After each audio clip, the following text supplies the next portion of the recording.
This video is sponsored by BuyMode shopping app. BuyMode e-shopping application is one of the best online shopping app now available on Play Store and App Store. Click below link and install application. Thank you. Hello friends, welcome to my channel. இன்றைக்கி நம்ம வீடியோவில் இஞ்சியில் ஒரு அருமையான side dish recipe செய்கிறது எப்படின்னு பார்க்கலாங்க. இது எல்லா வகையான டிஃபன் வெரைட்டிஸ் கூடயும் சாம்பார் சாதம், தயிர் சாதம், ரசம் சாதம் கூட சாப்பிட்றதுக்கு அருமையாக இருக்குங்க.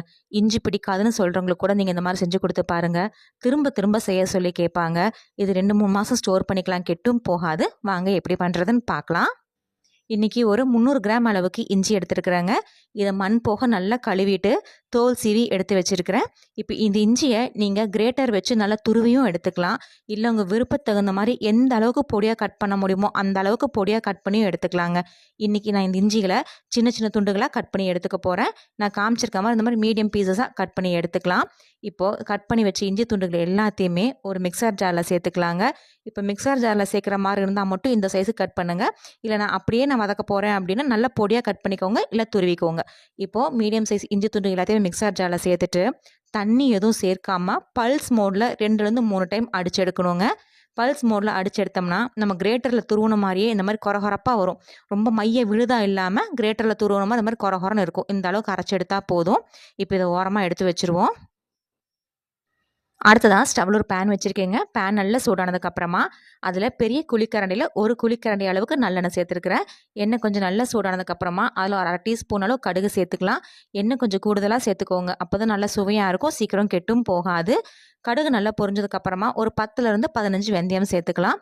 வெந்தயம் செவந்து வந்ததுக்கப்புறமா 2 வரமிளகாய் அப்படியே முழுசாக சேர்த்துக்கிறாங்க. நீங்கள் விருப்பப்பட்டால் 2 கிள்ளியும் சேர்த்துக்கோங்க.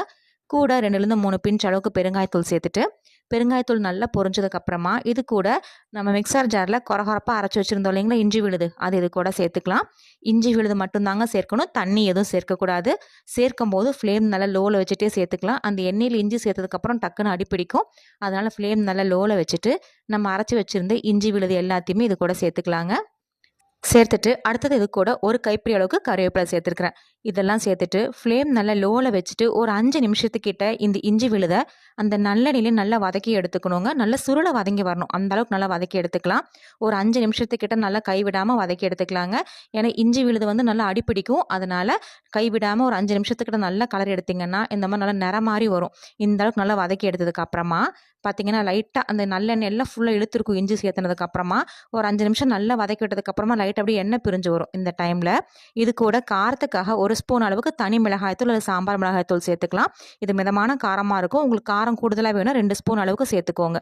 கூட 2 பிஞ்ச் அளவுக்கு மஞ்சள் தூளும் ஒரு 1/2 டீஸ்பூன் அளவுக்கு உப்பும் சேர்த்துருக்குறாங்க. நீங்கள் விருப்பப்பட்டீங்கன்னா மிளகாய்த்தூள் சேர்க்கும் போது Kashmir red chilli powder 1 spoon சேர்த்துக்கோங்க. கலர் நல்ல சிகப்பாக வரும். இப்போது நம்ம சேர்த்துன மிளகாய்த்தூள், மஞ்சள் தூள், உப்பு எல்லாம் நல்லா கலந்துடணும். அந்தளவுக்கு நல்லா